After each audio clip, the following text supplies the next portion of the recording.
À force d'être gentille, on en devient bête. Et donc j'ai travaillé là-dessus, j'ai appris à dire non. J'y arrivais pas toujours, même maintenant parfois j'ai du mal à dire non, mais je sais dire non. J'arrive à dire non, avant je ne savais pas dire non. J'ai pris davantage confiance en moi. Mais après cette expérience avec mon mari, je ne me suis pas complètement remise de cette relation dans le sens où j'ai eu une deuxième relation avec un pervers narcissique, une relation plus professionnelle. Et cette relation a duré heureusement beaucoup moins longtemps, c'est-à-dire qu'au bout de 1 an et quelques mois, là, j'ai réussi à couper les ponts et j'en suis fière. Mais il n'empêche que je n'avais pas tout encore saisi sur les pervers narcissiques puisque il m'a fallu 2 expériences avec ce type de personnes pour m'en sortir. Une personne qui s'est présentée comme étant absolument charmante et cette personne était très gentille jusqu'à un certain point. À partir du moment où il a eu un nouveau téléphone, il était sur WhatsApp sans arrêt. Il fallait l'appeler quand monsieur le souhaitait. Il m'appelait n'importe quand ou m'envoyait des messages, il fallait que je réponde immédiatement. Et je me souviens de plusieurs fois où j'étais avec mon fils et je discutais de choses vraiment importantes pour mon fils. Et donc je lui ai mis un message et je lui ai dit mais là je discute avec mon fils. Et il s'est mis dans une colère, me balancer des mails, bombardé de mails, de messages, mais d'une méchanceté. Je n'ai jamais entendu autant de vulgarité et d'horreur de toute ma vie.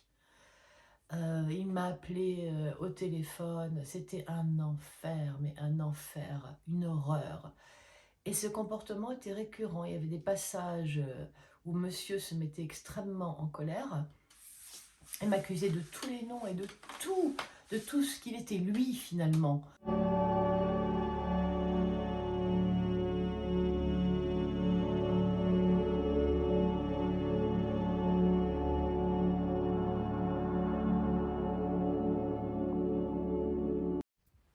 C'est bizarre, hein. Je trouve que t'as changé. Tu dis pas la même chose qu'avant. De toute façon, tu sais, t'arriveras jamais à rien sans moi. Moi, tout ce que je fais, c'est parfait. Tu me caches des choses. C'est pas la peine de le nier, je le sais très bien, tu me caches des choses. Ah bon? Bah non, je suis moi. Je te trouve bizarre. Il y a quelque chose qui est pas franc. Il y a quelque chose qui est pas net chez toi. De toute façon, t'arriveras jamais à rien. T'es nul. T'es complètement nul. T'as besoin de moi. Bah, je suis pas plus nulle que toi, hein. Je suis juste moi. T'es qu'une débile. On peut pas te faire confiance. Non mais, regarde-toi. Regarde-toi, regarde la gueule que t'as. Ah bah dis donc, c'est la pluie d'insultes aujourd'hui. Non mais, je vais pas m'excuser. J'ai le droit d'être en colère. Ça arrive à tout le monde. Bah, on discute là. On a quand même le droit de discuter. Pourquoi tu t'énerves comme ça? On a même plus le droit de discuter avec toi. Allez, on reste amis. On reste amis, quoi. J'ai besoin de toi, tu le sais bien. J'ai besoin de toi. Tu sais bien que j'ai besoin de toi. Bah dis donc, c'est tout et son contraire, hein. De toute façon, j'en ai rien à faire. De toute façon, t'es pas clair, t'es bizarre. T'es débile. Si tu le dis. Puis en plus, entouré de gens nuls. Tous des nuls chez toi. Mais vraiment, tu sais pas ce que tu y perds, mais tu sais très bien que t'as besoin de moi. Allez, on reste amis, quoi. Allez, on reste amis. Allez. Bah écoute, j'ai qu'une seule chose à te dire. Ciao. À l'intérieur, vous pouvez bouillir. Vous pouvez vous sentir extrêmement mal, extrêmement anxieuse ou anxieux. Peu importe, restez lisse, car c'est la faille du pervers narcissique. Ça, c'était les choses les plus gentilles que je peux énoncer sur YouTube. Le reste, mon Dieu, d'une vulgarité telle et tellement atroce et méchant. Et c'était récurrent et j'en pouvais plus, c'était intenable, j'étais de plus en plus crevée, je ne pouvais même pas m'occuper de mes affaires comme je souhaitais. Il m'était interdit de faire des choses pour d'autres personnes, de faire des duos avec d'autres personnes, surtout des hommes, et une chose absolument invraisemblable, Je me souviens avoir mentionné un jour que je devais aller chez le médecin, donc j'étais pas libre pour une répétition, etc. Et, euh, et là, après être allée chez le médecin, coup de fil, et le coup de fil apparemment gentil au départ, mais je sentais bien que ça allait tourner autrement. Et donc là, il me dit comment c'est passé chez le médecin, etc., etc. Je ne me souviens plus exactement de la conversation, c'est tellement ridicule. Et tout à coup, il me dit mais comment ça se fait que tu montres tes F à un médecin homme? Moi, ma compagne, elle voit que des médecins femmes. Alors je lui dis en un, je n'ai pas montré ce dont tu parles, je suis allée pour une ordonnance et après c'était une séance d'ostéopathie. En deux, qu'est-ce que ça peut faire? Qu'est-ce que ça peut bien faire? Je veux dire, j'ai mon frère un médecin assez connu, il y a des médecins dans ma famille. Euh, et alors, les médecins, ils sont là pour soigner, que ce soit des hommes ou des femmes. Ils n'en ont strictement rien à faire. Et il s'est mis dans une colère, mais épouvantable. Il m'a encore accusé de tous les noms. Je draguais le médecin, je draguais sur YouTube, mais des choses mais ridicules et épouvantables. Je ne peux citer que les plus gentils, on va dire, de ces accusations. Ça m'a mis dans un état tel, je n'en pouvais plus, je ne tenais plus. Je suis fatiguée, j'étais très fatiguée, je suis encore fatiguée. Ça m'a usée, totalement usée. Je faisais tout ce que je pouvais, tout ce que je savais faire pour lui. À un tel point que je ne faisais plus rien pour moi en fait. Rien du tout. De temps en temps, je chantais, voilà mon micro, je m'enregistre ici. De temps en temps, je chantais une petite chanson par moi-même, mais je me faisais une petite vidéo vite fait et je la postais. Mais ça passait mal, ça aussi. Et, et cette personne est devenue de plus en plus agressive et méchante avec moi. Et c'était vraiment un enfer. Il me disait comment vivre ma vie en fait, mais j'avais pas besoin de quelqu'un qui me dicte comment je vais vivre ma vie, mais de quel droit je ne vivais pas avec cette personne. Et je trouvais ça absolument incroyable. Et même mon fils me disait, mais maman, mais arrête, arrête de travailler avec quelqu'un comme ça, mais arrête.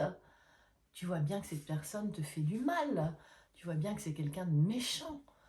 Mon fils a 20 ans, il n'est pas idiot, il a connu précédemment la violence, il sait ce que c'est. Il y a des violences physiques, il y a des violences psychologiques. Je ne sais pas lesquelles sont pires. On va dire peut-être la violence physique parce que on peut en mourir, mais on peut aussi mourir de violences psychologiques. Et malheureusement, il y a des pervers narcissiques qui conduisent leurs victimes au suicide. Et ce que je veux éviter, c'est ce genre de choses et également que les personnes victimes de ces pervers narcissiques se sentent responsables et coupables. Parce qu'on a toujours avec eux un sentiment de culpabilité, on se sent coupable de tout. Ils renversent toujours les rôles. Et cette deuxième relation, même de nature plus professionnelle, c'était vraiment caractéristique. Il renversait absolument tout ce que je pouvais dire. Il aimait beaucoup surprendre avec des choses, mais je ne savais pas d'où ça venait. On avait pu avoir une conversation sympa, et tout à coup, il me balançait des mails, mais d'une méchanceté, mais absolue. Et mais j'étais là, mais pourquoi? Et j'avais tendance à me justifier, comme on a tendance à le faire. Et je me disais, mais qu'est-ce que j'ai pu faire de mal? Qu'est-ce que j'ai pu faire de mal pour qu'il réagisse comme ça?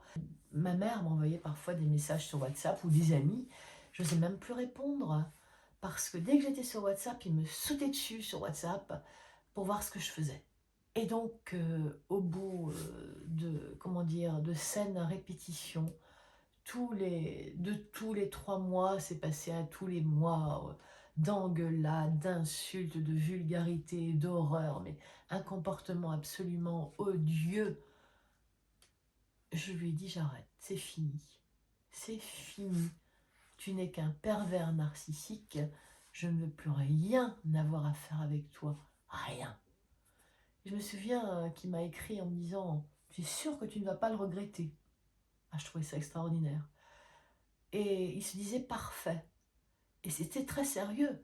Il m'a dit textuellement au téléphone, je m'en souviens encore, moi, tout ce que je fais, c'est parfait. Et je me souviens avoir ri légèrement en disant Tu rigoles, personne n'est parfait. Il a dit, moi, tout ce que je fais est parfait. C'est ça un pervers narcissique. C'est quelqu'un qui croit qu'il est absolument parfait et que tous les autres sont là pour son utilité personnelle. Nous ne sommes que des pions en fait. Il ne faut surtout pas croire quand on est dans une relation avec un pervers narcissique qu'on est l'unique personne. Jamais. Le pervers narcissique a plusieurs pions, dont nous. Et en fonction de ce qu'il recherche, il va vers un pion ou un autre, ou plusieurs pions. Son but au pervers narcissique, c'est de nous vider de nous-mêmes. C'est pour ça que je les appelle des vampires. Je ne suis pas la seule à les appeler comme ça. De nous vider de nous-mêmes, de s'emparer de tout ce qu'il y a de bien en nous et de se l'approprier. Il